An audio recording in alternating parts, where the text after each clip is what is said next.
Good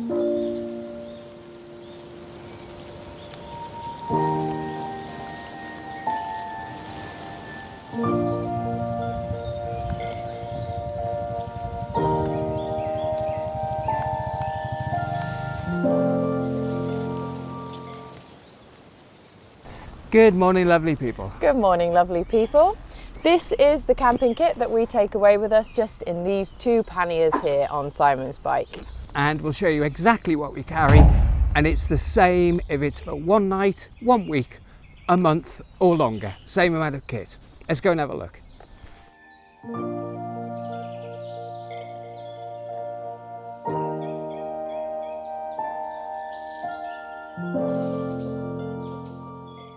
And we thought we'd start off looking at the stove that we carry, and there's a reason for that. We're going to make a cup of coffee. So. We like to have a cup of coffee while we do the rest of the video, so we thought we'll start with the cooker and then we can put some water on. Okay, so the reason we use this stove, very quickly, it's because we carry liquid fuel, so in areas where you might not be able to get camping gas, if you can get fuel for your motorbike, you can get fuel for the stove because it'll run on unleaded. And also, it doubles up as you've always got spare fuel for the bike. Not much, but I carry 2 litres in these canisters here, and all you do, you pop the pump in, screw it on, connect the stove, pump it up. It is a slight faff, and you'll often hear people talk about these stoves are a bit of a faff, which is, I suppose, true to an extent, but as you've seen, there was no, I won't edit that much. It took, I don't know, 60 seconds or something, and it's up and running. And you'll also notice I use this, which is a fire stick. And I know there's survival matches and all the rest of it, but generally they're a pain. If you carry a lighter, slightly more convenient, but lighters break, flints go, yeah, they malfunction. Whereas this, it'll never malfunction, and it will constantly light anywhere. Doesn't matter if it gets wet, and they're pretty cheap. I've just frozen the frame briefly because it occurred to me that we forgot to mention the reason we chose this exact model of stove, and it's because the heat is variable. An awful lot of the liquid fuel stoves, you can't do that, but you can really finely control this, which is great for cooking. And that leads us to one of the disadvantages, one of the very few disadvantages of this. Basically, the advantage is it is bomb-proof, and you never have to worry about fuel. It's always there. Added bonus, you've got extra fuel for the motorbike. Disadvantage, it sounds like the space shuttle going up when you turn it up. It is so loud. Yeah, it is pretty loud. So we're going to stick the kettle on, which leads us to the kettle. Okay, so Simon has this actually quite ingenious packaged up. I think there's, well, I mean, you'll have to say, but there's a couple of pots in here, I think, and a kettle and a pan. So, whoops. They are, the thing about, as you all know, the thing about packing pots and pans is they are awkward. They just take up space, and I know you can pack things into them. And I know that you can get smaller pots which fit, but as a general rule, they're pretty awkward. But you saw before Steff started unfolding it, this is a tiny package. I mean, it's really tiny. Yeah. And it all fits into this saucepan. And then everything else expands. And I would say, out of everything we carry, this is by far and away the most useful. So things I was worried about were durability, because obviously it's like a rubbery side to this pot, but we've used this quite a bit, and it's like new. Yeah, totally durable. It's a genius idea. And I'll just say, just for ease today, I've put the water in the coffee cups, but obviously we wouldn't normally be carrying the water in the cups themselves. We do carry, both of us carry one of these, which is up to 6 litres of water each, and we both also carry camelbacks, mine in my Moscow Moto rucksack, and Simon's in his Climb I don't even know what you call that vest, but the climb vest. It's the enduro vest, which Steff hates. I hate it. And it does make me look like an idiot, but that's okay. I don't mind that. I don't hate it, that's not fair. It's more, it's a look, isn't it? It's our look, and I'm not sure it's a favourable one. But I can't say too much negative about it, because you know what, it's super, super useful. Everything Simon needs is right there on his person. It's an incredible bit of kit. If you don't mind looking a little bit silly, it's an incredible bit of kit. So there we go. This is on the go now. So also in that pot and pan set, you get a frying pan, you get a fairly big pot, and as you see, it all folds down, and it fits inside. That is easily enough to cook. We've cooked pasta for... Yeah, generally this is all I use, so I'll just do one pot dinners when we're camping. I'll do it all in there, and then I'll just put half of it into the pan for one of us to eat out of, and then the other one I'll just eat out of this one, just to minimise the cleaning up afterwards, obviously. And then another thing that Simon carries, just for ease, so you're not carrying little pots of separate sugar and coffee and tea, and milk can always be a bit of a challenge, especially if it's hot climates. It's instant coffee, but it's pretty decent instant coffee, and it also contains sugar and creamer, so it's everything in one sachet. Just carry them super, super easily, and you haven't got to carry anything else.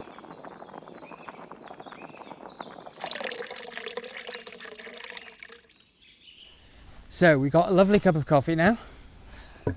Rest of the kit, as we've already talked about this one, and Steff's talked about this one, there it is. That's it in its packed up state. Very packable, very compact. So just a reminder, that was the pan, the cooking pot and the kettle, all in there. The companion set, for want of a better word, to that is this. Also, I mean, very, very compact and lightweight. In here, very quickly, we have a cheap knife, fork and spoon set from Amazon. Get them anywhere. We have a 90p folding spatula from Amazon. A $1 folding spoon from Amazon. These are really good, actually. And then this is the main set. So this belongs to the same set as the cookware. And in here you have a cup. And what's genius about this, and I didn't think this would work, but it does, it's quite thin, but it has dimples around it. And when you pour boiling water into it, it somehow insulates your hand. It's weird, but you don't burn your hand. Then you have a bowl, same principle as the cooking bowl, folds up, folds down. These are very lightweight as well. And finally, they say a plate. I suppose it is a plate. It's like a plate. A plate bowl. Yeah, but it works, whatever it is. And the base of these are, I'm not sure if you can see it, but you see all the scratches from the knives. They're really tough. Very lightweight, but very tough. You can't cook with these, right? No, you can't cook with these. And thanks to Steff for clarifying. I definitely got my words wrong there. You can cook with the other set that we just showed you. This is purely plates and bowls. You don't cook with it. So all of that slots in and it goes back into that. That's the cooking stuff.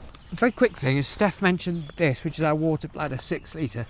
When we're travelling, if we're in remote areas, we always carry a water filtration system. Yeah, and I'm trying to work out, this is a luxury item. I don't know whether it's necessary. Let's be honest, we can not in Europe. No, we can get bottled water anywhere. Yeah. Pretty much anywhere in the world, if we're being honest. Yeah.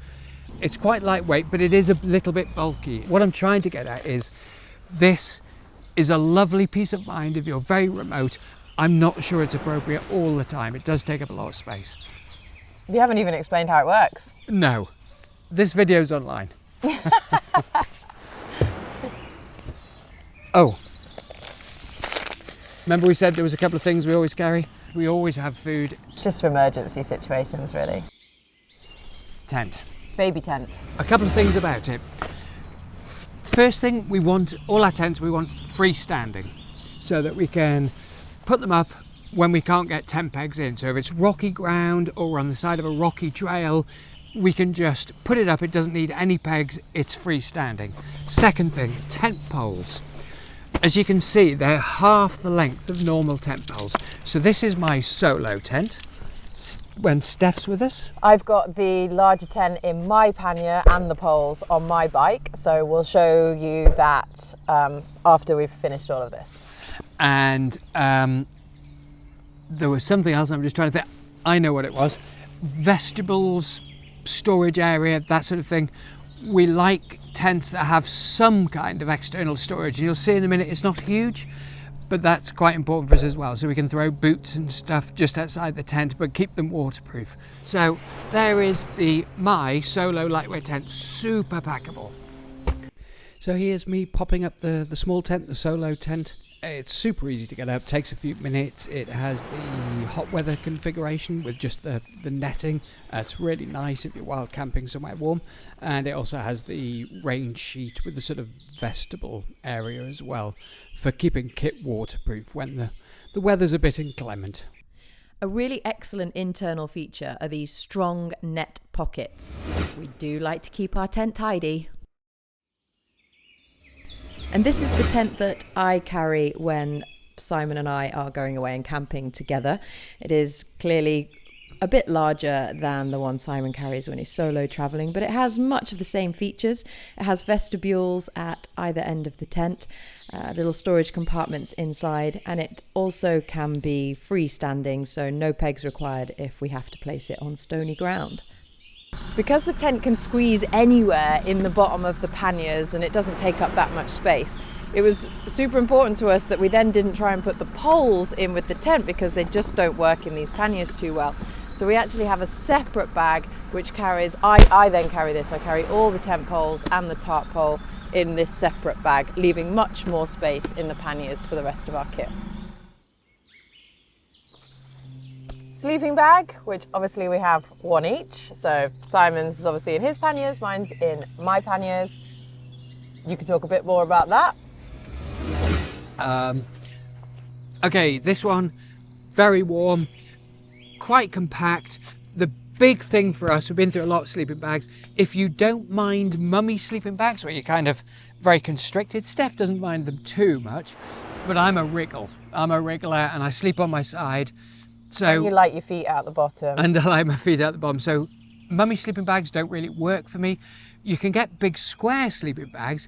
They're not very warm. They're okay in summer, but they don't trap the air. They don't keep you warm. This is the only sleeping bag that I've personally found that works. So it's tight around the top.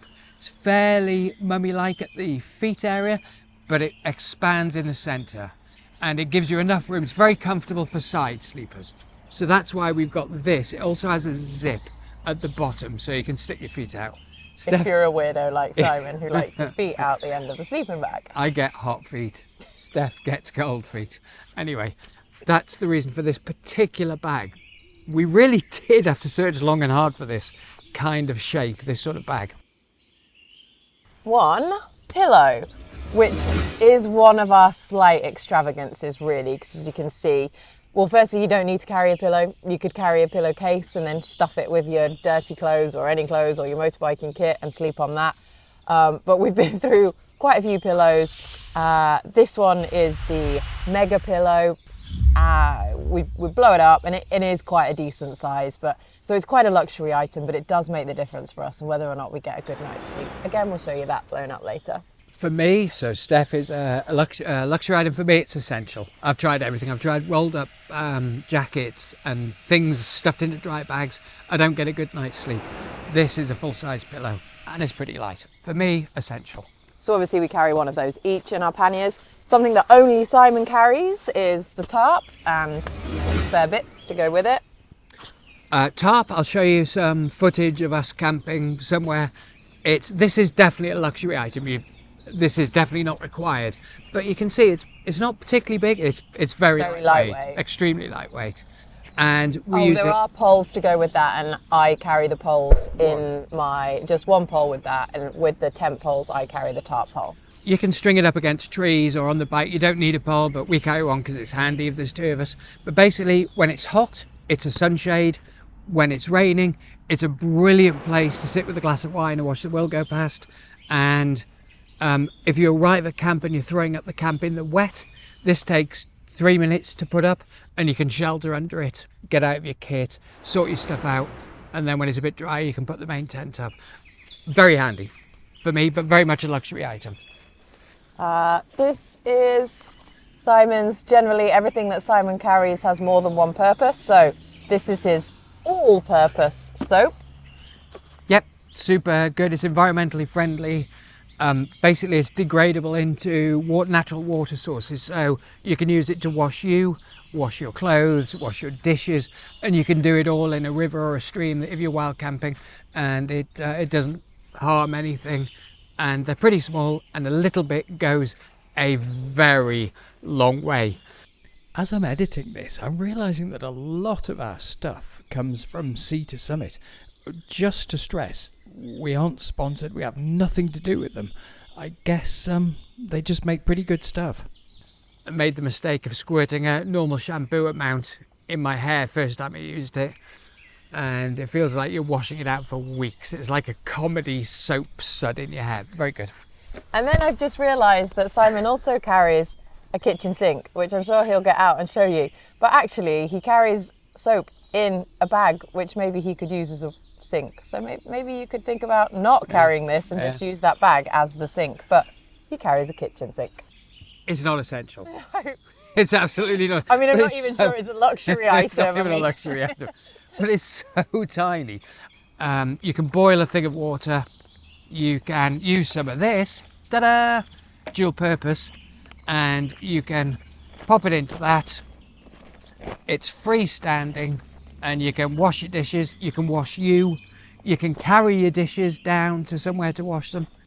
But like I say, definitely not essential, possibly not even luxury. Yeah. It's just an item. I can't argue with that. It's not essential. It's handy. I find it handy. Anyway, there you go. It doesn't take up any space. But when you're stuck in the remotest of areas and nature takes its natural course. Combined with toilet paper, let's just say no more. Simon's special, I don't carry one of these. This is for his Scandinavian solo trip this summer, and it's a mosquito net for his head. These sort of go hand in hand. Again, you'll probably say, well, that's quite a bit larger than your standard Thermarest, but it's super, super lightweight. But it just makes that difference for us on whether or not we get a better night's sleep. It insulates from the cold ground, and it's a really good thickness. Again, we'll show you when we've got everything set up. And this, on that Thermarest, the insulated from the ground, so the only disadvantage to this one, it's like Steff said, it gives you a really good night's sleep. It's incredibly effective at isolating you from cold ground because of the foil layers it has built into it. Oh man, when you turn over, it sounds like you're wrestling a room full of inflatable balloons. It is noisy. That's the only disadvantage. Sorry to interrupt. No, that's okay.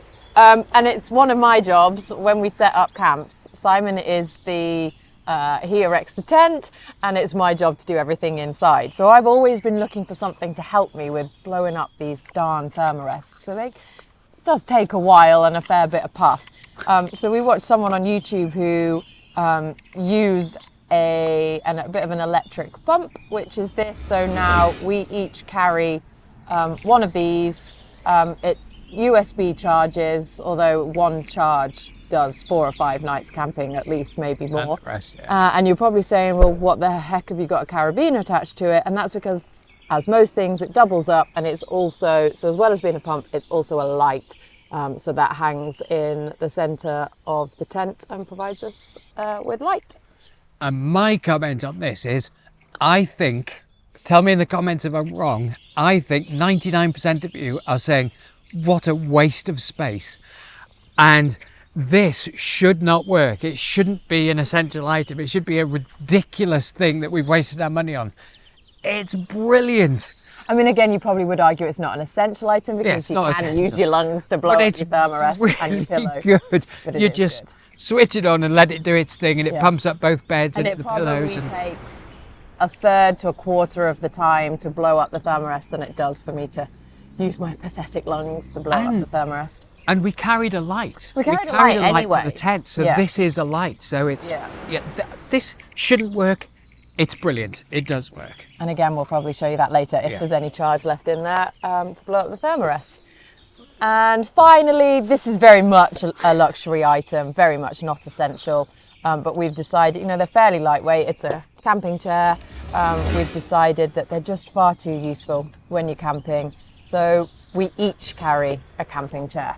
Yeah, there's something nice about the end of the day. You can unwind and have a beer or a wine or whatever it is, and just sit in your chair. And it just makes life just so much better, so much nice. The other thing that actually it is quite useful for, very often you wake up in the morning and the ground is absolutely covered with dew. So when you're trying to get everything out of the tent and you're collapsing the tent to put it away, it's quite nice to have something to put all your stuff on that isn't then going to get wet while you collapse the tent. So it kind of, you know, it's just a nice dual purpose in the morning, something to stick your stuff on. Yeah, and so that's pretty much everything. We're going to set up a few things almost. and show you. Oh yeah. So this thing, it probably looks quite big on camera. It isn't. You can shove it into the tiniest of spaces, and it's a big silk Sleeping bag liner. But more than a sleeping bag liner, like everything we carry, we try and have dual purpose. If you're staying somewhere with maybe dubious mattresses, dubious bedding or a dubious floor or whatever it is, this is a nice little, you can bring it in with you and climb into it and feel a bit better about life. Also, when it's really hot, I don't use my sleeping bag. I'll use that as a base, and then I'll just climb into this on top. Yeah. So it's kind of, it's handy. It's dual purpose. Yeah, and it doesn't take up a lot of space, so we take those along as well. People travel in different ways, and I guarantee we'll have thousands of people watching this saying, God, you carry so much stuff that's unnecessary. And we'll also have the exact opposite. We'll have thousands of people saying, you don't carry enough, you could be much more comfortable. So it's definitely not for everybody. We're not saying this is the perfect camping setup. It's just the perfect camping setup for us. It's just we have adapted over the years. Yeah, it's perfect for us, and there's a lot of time gone into trying things out and binning them. And over the years and years, we've found stuff that really works. Watch this space. I think we'll get rid of the kitchen sink. Yeah, quite possibly. It works for us. It might not work for you. Hopefully, there's a couple of ideas you've picked up on. So that's everything that we carry in our camping kit. We would love to hear if there's anything that you have that is indispensable, any kind of kit that you carry that you love. We'd love to hear about it in the comments. Please do drop us a line, because we always learn from other people as well as we go. But apart from that, hope you enjoyed watching, and I'll say goodbye. Goodbye.